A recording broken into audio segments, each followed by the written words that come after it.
नमस्कार, सुप्रभात. यानंतर बुलेटिनमध्ये घेऊयात महाराष्ट्रातल्या गावखेड्यातल्या बातम्यांचा आढावा माझं गाव माझा जिल्हामधून.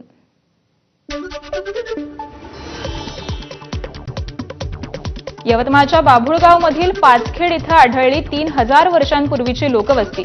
तथागत भगवान गौतम बुद्ध तथा सम्राट अशोककालीन मंडक्याचं खापर तर सातवाहन राजवंशकालीन 6 विहिरी आढळल्या. पुरातत्व विभागाकडून उत्खनन सुरू. नागपूरमध्ये राज्यातील सर्वाधिक 44.7 अंश सेल्सिअस तापमानाची नोंद. अकोला 44.3 तर चंद्रपुरात 44 अंश तापमान. हिंगोली जिल्ह्याला आज येलो अलर्ट. 2 दिवस जिल्ह्यात काही ठिकाणी उष्ण आणि दमट वातावरण राहण्याची शक्यता. मुरुड जंजिऱ्यावर पर्यटकांच्या सुरक्षेचा प्रश्न ऐरणीवर. लाईफ जॅकेट उपलब्ध नाही तसंच क्षमतेपेक्षा जास्त प्रवासी असल्याचंही चित्र. वीजपुरवठा खंडित झाल्यास ज्योतिर्लिंग वैद्यनाथ मंदिरात भाविकांना नाईट व्हिजन सीसीटीव्ही कॅमेराचा आधार. अतिसंवेदनशील वैद्यनाथ मंदिराच्या सुरक्षेचा विषय गंभीर. परभणीच्या लहुजी नगर आणि इक्बाल नगरमध्ये 2 गटात तुफान राडा. लहान मुलांच्या खेळण्यावरून सुरू झालेला वाद हाणामारीपर्यंत पोहोचला. मोठ्या प्रमाणावर पोलीस बंदोबस्त तैनात. करमाळ्यातील आदिनाथ सहकारी साखर कारखान्याच्या निवडणुकीत शरद पवार पक्षाचा दणदणीत विजय. अजित पवार पक्षाचे माजी आमदार संजय मामा शिंदे यांचा जोरदार पराभव.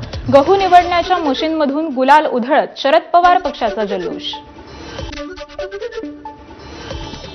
छत्रपती संभाजीनगरच्या मूर्तिजापूरमध्ये भीषण स्फोट. घरातील 3 जण जखमी. स्फोट मात्र कशामुळे झाला हे अद्यापही समजू शकलेलं नाहीये. यवतमाळच्या बाभुळगाव तालुक्यात डोक्यावर प्रहार करून युवकाची हत्या. भावाच्या पत्नीची शेड काढताना आढळल्यानं रुपेश झाडेनं केली हत्या.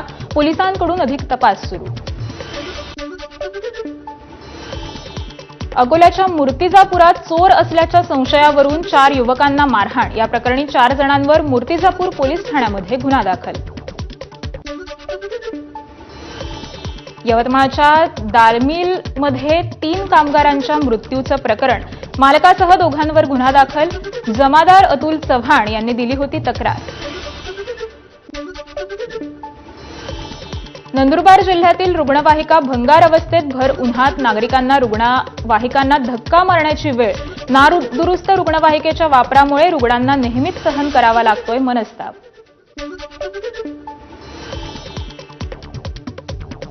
कोपरगाव शहरातील घड्याळाचं शोरूम फोडून चोरी. विविध कंपन्यांचे महागडी घड्याळं, रोख रक्कम चोरल्याची घटना. संपूर्ण घटना सीसीटीव्हीत कैद. जळगावच्या पाचोऱ्यात अनधिकृतरित्या दारूची वाहतूक करणारी एक कार जप्त. एकूण 1,65,500 रुपयांचा मुद्देमाल जप्त. या कारवाईत एका आरोपीला अटक करण्यात आली. नागपूरच्या भांडेवाडी परिसरात महापालिकेच्या